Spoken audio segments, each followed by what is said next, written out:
Today I want to talk about a few concepts that are actually quite important, but ones that typically go unnoticed, or at the very least, people don't talk about them much. They're definitely given short shrift overall, and that is the concept of time, people, and place.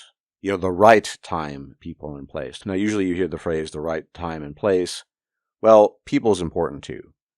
So we're going to go into some depth here on all three of these concepts because I think they are ultimately very decisive in life outcomes, because we talk a lot about life outcomes and what contributes to them or does not. So let's talk about the concept of the right time.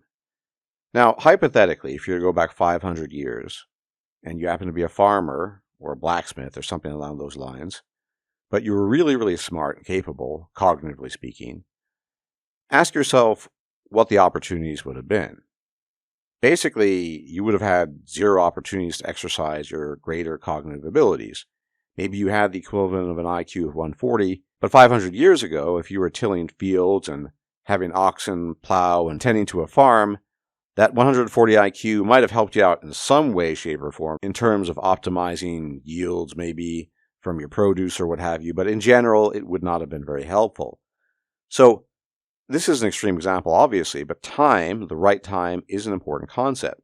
Meaning, given any time in history or in your life, there may or may not be an opportunity for you to exercise your abilities or lack thereof. And in the case of the hypothetical blacksmith or farmer I mentioned, if he had been born later, for example, in the 21st century, he would have been able to make much better use of his greater cognitive abilities, in contrast to 500 years ago. So that's a basic explanation of what I mean by the right time. Now, we can transpose this, of course, to modern times, and obviously it's different, but even in the modern conception of time, I think there are very clear examples of the right time when people may or may not have been born and when opportunities may or may not have arisen. So one example I can bring to your attention is the absolute surplus of computer science students and information science students. These days, when you meet someone online and they're young and they're male, there's a very extremely high probability that they're studying computer science somewhere, someplace. And if they're not doing it yet, they want to, right? So I talk to people frequently, and lo and behold, they say, oh, I want to be a computer science student, or I am studying computer science. And here's the thing. These days, computer science is basically what back in the day, in my day, say 20, 25 years ago, business administration or business management was. Economics to some lesser degree as well. Basically, the go-to thing you study when you just want a job. You're not especially interested in anything, but it makes sense because you think it's going to get you a solid, reliable wage. And frankly speaking, because of that, computer science is definitely, at least I'm told by actual computer scientists, facing a degree of oversaturation that it has never seen before. Now, what if you had been born during my time or a little bit later, and you had studied computer science in the late 90s or the early 2000s? Well, then the opportunities would have been much better and greater, because A, the people studying at the time presumably would have been actually interested in the material. Well, that's a minor point. And B, more important, more salient, is the fact that there was not a surplus in the market. Not everyone was studying computer science just to get a job. No, instead, you would get economics students, business management, this sort of thing. That was the boring, so to speak, I want a job subject that you studied at university back in the day. Now, it's very different, right? So that's another example of the right time and right place. If you're born now and want to study computer science, you're going to face a lot more competition, stiff competition. There are not as many jobs available. And the expectations are probably going to be, if anything, somewhat higher because, well, frankly speaking, there's so many people applying for these jobs. And so it goes.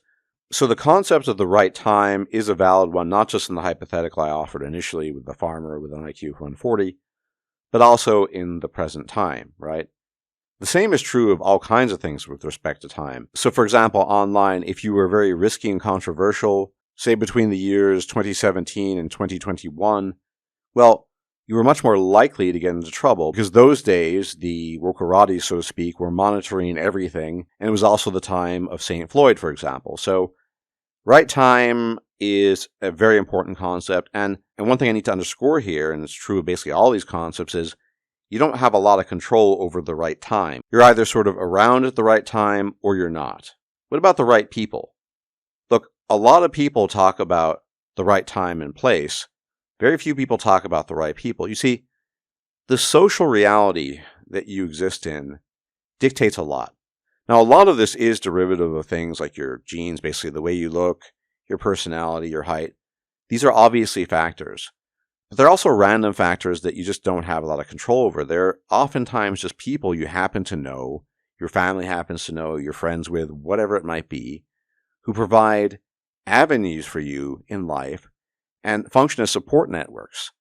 And yes, it varies. Yes, you could have very, very bad genes and still be lucky in the social department. I've seen it happen multiple times. There is no one shoe size fits all when it comes to this sort of stuff. And guess what? Even if you have a lot of disadvantages genetically speaking, if you have the right social network, that can help not fix it all, but ameliorate it.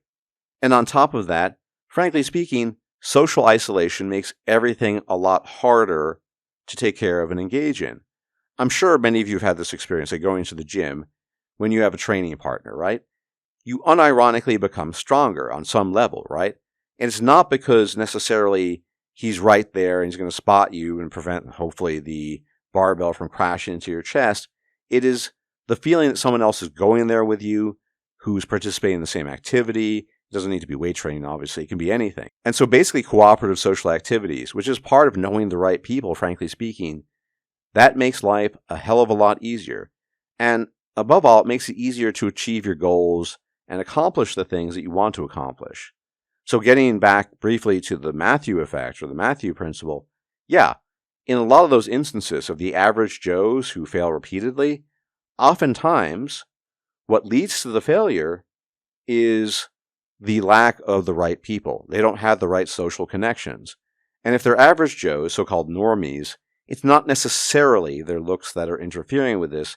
It might just be bad luck in terms of not knowing the right people, not having the right connections. You all know the phrase, obviously, it's not what you know, it's who you know. Well, it holds true in life, and you can observe it everywhere you go. So the social connections you have are really important. Those are the right people. Knowing the right people can mean the difference between getting a job or not, being accepted into a larger group or not. And most importantly, in my view at least, getting the things done that you need to do or not. I know from personal experience, forcing myself to engage in exercise routines by nothing but the skin of my nape, so to speak, because no one is there to do it with me, no one is there to go rucking with me or whatever it might be, and that makes it that much harder. If I had a training partner or an exercise partner, it would be a lot easier because it would be a common thing we did, and it also would be reflexive, because on the one day when you don't feel like you want to do anything, he'll push you and vice versa. So the right people is definitely a super important part of this formula. Now, the right place. Well, all of this is ultimately related to the right place, right? The right time, the right people, yes. But if you're not in the right place, it's probably the biggest contributing factor to A, the lack of the right people, and B, to some degree, the lack of the right time. So maybe you're really skilled, you're good looking, you have all these things going for you, but you were born, I don't know, on the outskirts of Ulaanbaatar in Mongolia. What are you really going to do with that? Now, sure, these days, with things modernizing and even Mongolia being fairly modern by all accounts, you might be able to do something. And on top of that, given the internet and the fact that everything is basically global, maybe you could break out of your little bubble there. It's entirely possible. But generally speaking, your locality is a limitation. It imposes social limitations on you, i.e. the people you can get to know or not get to know, and it imposes temporal limitations on you too, because oftentimes when it comes to technological developments, things do not arrive at every location in the same manner, in the same place. So something that might be really big and important in one neck of the woods in the world might not be in another neck of the woods. And that's especially true if you grow up in the third world or you grow up in a ghetto, basically. It's entirely possible, like I said, to have a lot of things going for you, looks, smarts, maybe even social skills. But if your environment, your immediate environment in terms of place and location, is not reciprocal towards that and cannot grant you the things that you would need to actually make use of your gifts, what are you going to do with that? And so that is probably ultimately the most limiting factor here. And it ties into the other ones I mentioned. If you want to be able to do something in life, to some degree, it really matters where you're born, where you grow up. Because sure, later on in life, obviously, assuming you can gain resources, assuming you can find your way through the world, as an adult, you could move to X location.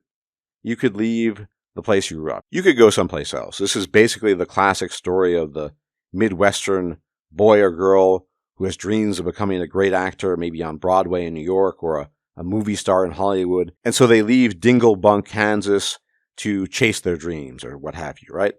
The problem here is that, as most of us know by now, the things that happen in your childhood to teenage years are the most important things that happen in your life. Basically, they determine so much of the rest of your life.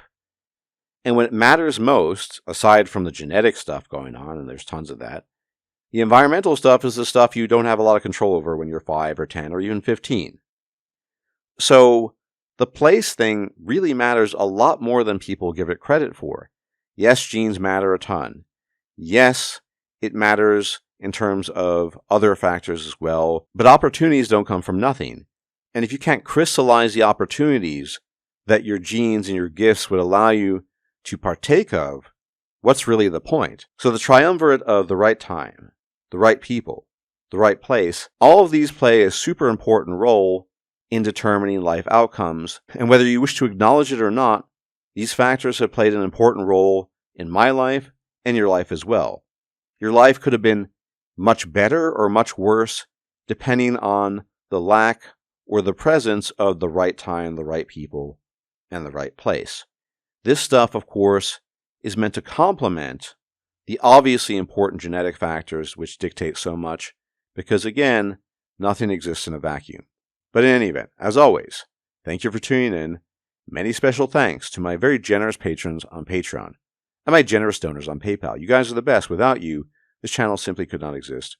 And for that, I am forever more grateful.